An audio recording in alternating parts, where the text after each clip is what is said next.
നമശിവായ. നമസ്കാരം. ഇന്ദിരാനന്ദം ബ്രഹ്മാനന്ദത്തിൻ്റെ പ്രഭാത വന്ദനം.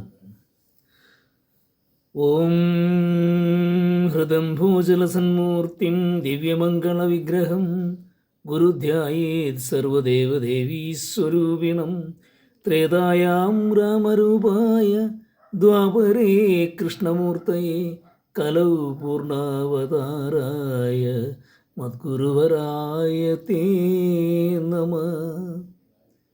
ജ്ഞാനപാനാമൃതത്തിലേക്ക് ഏവർക്കും സ്വാഗതം. കഴിഞ്ഞ ദിവസം നാം ശ്രദ്ധിച്ച വരികൾ, ഉണ്ണികൃഷ്ണൻ മനസ്സിൽ കളിക്കുമ്പോൾ ഉണ്ണികൾ മറ്റു വേണമോ മക്കളായി എന്ന പൂന്താനം സ്വന്തം ജീവിതത്തിലെ വരികൾ പറഞ്ഞതാണ്. ഉണ്ണികൃഷ്ണൻ അദ്ദേഹത്തിൻ്റെ പുത്രൻ മരിച്ചുപോയതിനു ശേഷവും നമ്മുടെ ഉണ്ണിക്കണ്ണനെ പുത്രനായി പുത്രനായി സങ്കല്പിച്ച് ജീവിച്ച കവിയാണ് കവി പൂന്താനം. അദ്ദേഹം ഇനി പറയുന്ന വരികൾ നമുക്ക് ശ്രദ്ധിക്കാം.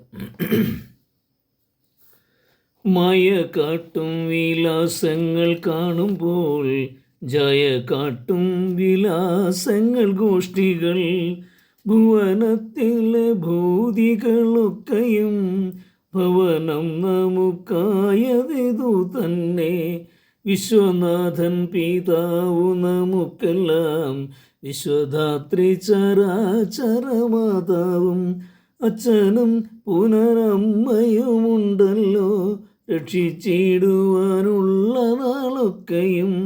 ഭിക്ഷാന്നം നല്ലൊരന്നവും ഉണ്ടല്ലോ ഭക്ഷിച്ചിടുക തന്നെ പണിയുള്ളൂ. ഇവിടെ കവി മറ്റൊരു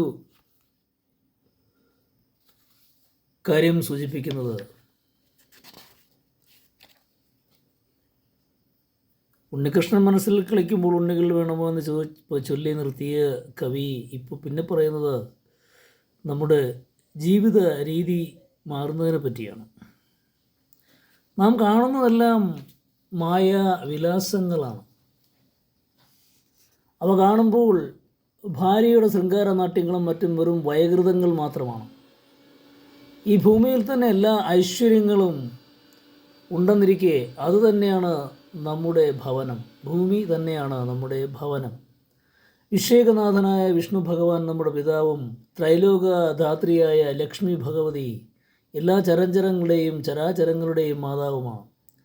ഉള്ള കാലം മുഴുവൻ പരിപാലിച്ചു കൊള്ളുവാൻ ആ മാതാപിതാക്കൾ എന്നും ഉണ്ടായിരിക്കും. മാത്രമല്ല, ഭിക്ഷയായി നല്ല ആഹാരവും നമുക്ക് ലഭിക്കുന്നു. അത് ഭക്ഷിക്കുക മാത്രമേ നമുക്ക് പണിയുള്ളൂ. ഈ വരികളുടെ അർത്ഥം ഇതാണ്. അതായത്, നാം പ്രകൃതിയിൽ കാണുന്നതെല്ലാം ഭഗവാന്റെ മായാവിലാസങ്ങൾ മാത്രമാണ്. ആ പരമാ അത്ഭുതങ്ങൾ കാണുന്ന നമുക്ക് ഭാര്യയുടെ ശൃംഗാരഭാവങ്ങൾ വെറും വൈകൃതങ്ങളായേ കണക്കാക്കാൻ കഴിയുകയുള്ളൂ. ഭാര്യയുടെ ശൃംഗാരഭാവങ്ങൾ എന്നൊരു ഉദാഹരണം പറഞ്ഞാൽ അതുപോലെ മറ്റെല്ലാ കാര്യങ്ങളും ഉൾപ്പെടും. ഐശ്വര്യപൂർണമായ ഈ ഭൂമി തന്നെയാണ് നമ്മുടെ ഭവനം, നമ്മുടെ താമസസ്ഥലം. ഈ ഭൂമി തന്നെയാണ്. ലോക പിതാക്കളായ മഹാവിഷ്ണുവും ലക്ഷ്മി ദേവിയും, ലോക മാതാപിതാക്കളായ ഭഗവാനും ഭഗവതിയും നമ്മുടെ പിതാവും മാതാവും തന്നെയെന്ന് സങ്കല്പിക്കുക. ഒരു കാലത്തും നാശമില്ലാത്ത ആ വിശ്വൈക പിതാക്കൾ എല്ലാ കാലത്തും നമുക്ക് നമ്മുടെ രക്ഷയ്ക്ക് ഉണ്ടെന്ന് വിശ്വസിക്കുക. സ്വതേ ആഹാര സാധനത്തിനായി സമ്പാദനത്തിനായി പ്രയത്നിക്കുമ്പോൾ വളരെയധികം പാപങ്ങൾ ചെയ്യേണ്ടി വന്നേക്കാം.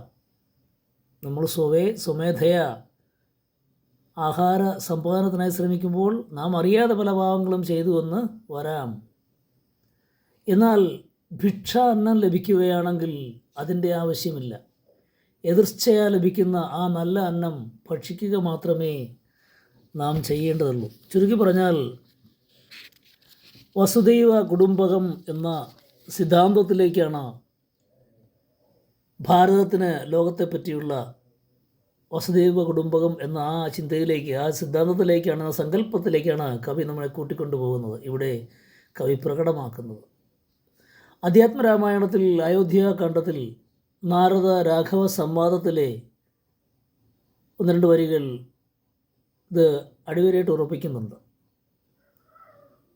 അത് ഈ വരികളാണ്. സർവജഗത്തിനും കാരണഭൂതയായി സർവമാതാവായ മായ ഭഗവതി, സർവജഗൽപിതാവാകിയ നിന്നുടെ ദിവ്യഗൃഹിണിയാകുന്നതു നിർണയം. ഇക്കണ്ട ലോകബന്ധുക്കൾക്കു സർവദാ മുഖ്യനാകും പിതാവായതും നീയല്ലോ. അങ്ങനെ വസുദൈവ കുടുംബകത്തിലേക്കാണ് നമ്മെ കവി ഈ 5-6 വരികൾ കൊണ്ട് കൂട്ടിക്കൊണ്ടുപോയത്. എല്ലാവർക്കും മനസ്സിലായി കാണുമെന്ന് വിശ്വസിക്കുന്നു. ഗുരുപാതാരബന്ധങ്ങളിൽ സമർപ്പിക്കുന്നു. ഏവർക്കും ശാന്തിയും സമാധാനം ലഭിക്കുവാനായി സർവേശ്വരനോട് പ്രാർത്ഥിച്ചുകൊണ്ട് നമുക്ക് അടുത്ത വരികളുമായി അടുത്ത ദിവസം കാണാം. ശുഭ സുദിനം.